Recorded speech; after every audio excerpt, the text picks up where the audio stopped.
messieurs, nous avons Rémi Oswald Bonjour. et Édouard Penn, donc les deux guitaristes du groupe RP Quartet, c'est bien ça hein? Voilà, tout à fait, oui. Alors, deux questions qui me sautent tout de suite à l'esprit. Qu'est-ce que ça veut dire RP Quartet, Édouard Penn? Alors, RP Quartet, c'est la compression de R. Ribot, qui est le nom du violoniste soliste du groupe, Bastien Ribot, et P pour Édouard Penn, voilà. Voilà, RP, donc c'est facile à retenir. Et alors l'autre question pour Rémi cette fois, que signifie Goat Rhythm? Goat, ça veut dire quoi déjà? Goat, ça veut dire chèvre en anglais. Et en fait, comme la pochette est avec des chèvres, la pochette de l'album, Edouard a eu l'idée avec le standard de jazz I Got Rhythm de mettre Goat Rhythm. Voilà, I Got Rhythm. C'est perché là, comme disait. Oui, c'est un peu compliqué, mais bon, c'est une très longue histoire. Donc c'est le deuxième album que vous... C'est ça, c'est le deuxième album. Le premier s'appelait Crowfish, qui veut dire écrevisse.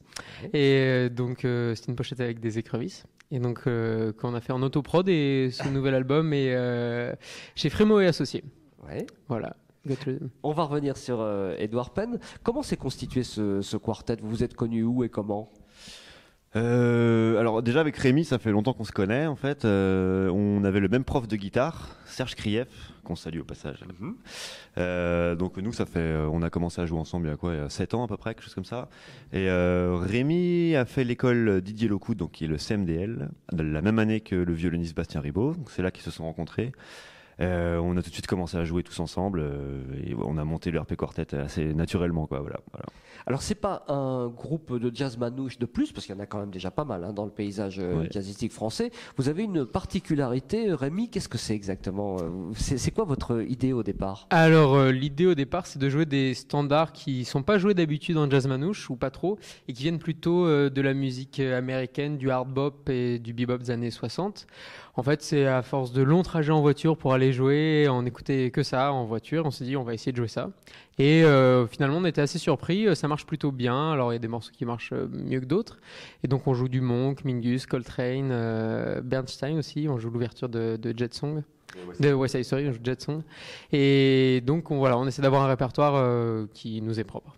Alors comment est-ce que vous l'avez constitué ce répertoire? J'imagine au fil des écoutes, vous les avez testés en public, comment ça s'est passé exactement? Oui, on a pas mal répété, on a essayé beaucoup de choses. Alors il y a des choses qui marchent et des choses qui ont moins bien marché, qui ont été retenues, d'autres qui n'ont pas été trop retenues. Il y a des choses aussi qui sonnent avec les cuivres, parce que pour le deuxième album, donc, on fait venir des amis à nous qui sont il y a un trompettiste et 2 saxophonistes.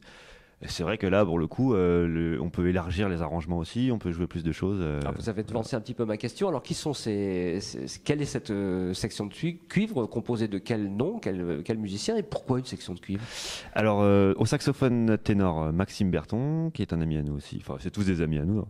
Il y a Benoît Berthe qui est au saxophone alto. Et Arnaud de Casanove pour les concerts, c'est Arnaud de Casanove pour les derniers concerts qu'on a fait à la trompette, et sur le CD c'est Brice Moscardini qui est sur les disques. C'est tous des amis, voilà. Et pourquoi avoir ajouté une section de cuivre à ce RP Quartet de départ hein? Ça fait partie du groupe de manière régulière ou c'était juste pour cet album? Alors à la base en fait on cherchait des idées pour le nouvel album, donc on avait déjà des morceaux et on s'était dit pourquoi pas avoir des invités. Et donc on s'est dit naturellement des amis, et pourquoi pas une section de cuivre pour que ça sonne vraiment jazz années 60, voilà, que ça rappelle un peu les quintettes de Miles Davis ou les choses comme ça, en mélangeant en fait avec le jazz manouche, et ça marche plutôt pas mal en fait, donc c'est cool. Ça marche assez bien, voilà. Puisque je crois que vous venez de faire, Rémi, le festival de jazz de Samois. Quel a été l'accueil du public? Plutôt chaleureux, on était vraiment contents de jouer sur la scène de Samois, qui est en plus une scène de légende pour le jazz manouche. Mythique. Hein. Donc on était relativement émus déjà, et de jouer avec les cuivres et de proposer notre projet sur lequel on travaille depuis longtemps. Et d'avoir cet accueil du public. En fait, il y avait beaucoup de monde malgré la pluie, et les gens, on a eu beaucoup de bons retours, on a vendu pas mal de CD, donc c'est vraiment très bien passé, donc on était contents. Et déjà avec la sortie de l'album en février, on avait été au New Morning et la salle était complètement pleine, on s'y attendait pas du tout, on pensait vraiment avoir moins de monde et c'était plein, et donc on est plutôt content de l'accueil et agréablement surpris. Comment on explique, Édouard, en 2014, l'engouement d'une musique qui a été créée par Django Reinhardt dans les années 30? Oui, ça fait quoi, une quinzaine d'années que c'est revenu en fait, quoi. Maintenant c'est vraiment, il y a enfin, c'est la folie du jazz manouche, donc c'est cool, il y en a un peu partout. Donc ça se ressent vraiment à Samoa parce que c'est un festival international. Elle a quelque chose de particulier, cette musique, pour plaire autant aux gens, faire autant l'unanimité? Bon, je pense que c'est aussi une forme de jazz qui est assez facile à écouter, ça communique tout de suite en fait. Quand on a tout de suite envie de taper du pied quand on écoute ça. Enfin, il y a quelque chose d'assez, il y a un côté festif, d'assez magique, un côté un peu festif, de partage vraiment avec les autres, quoi, assez facile à communiquer, quoi. Ça le fait vraiment. En tout cas, c'est ce qu'on ressent en écoutant le disque. Et ben justement, on va rappeler beaucoup. le titre et le label.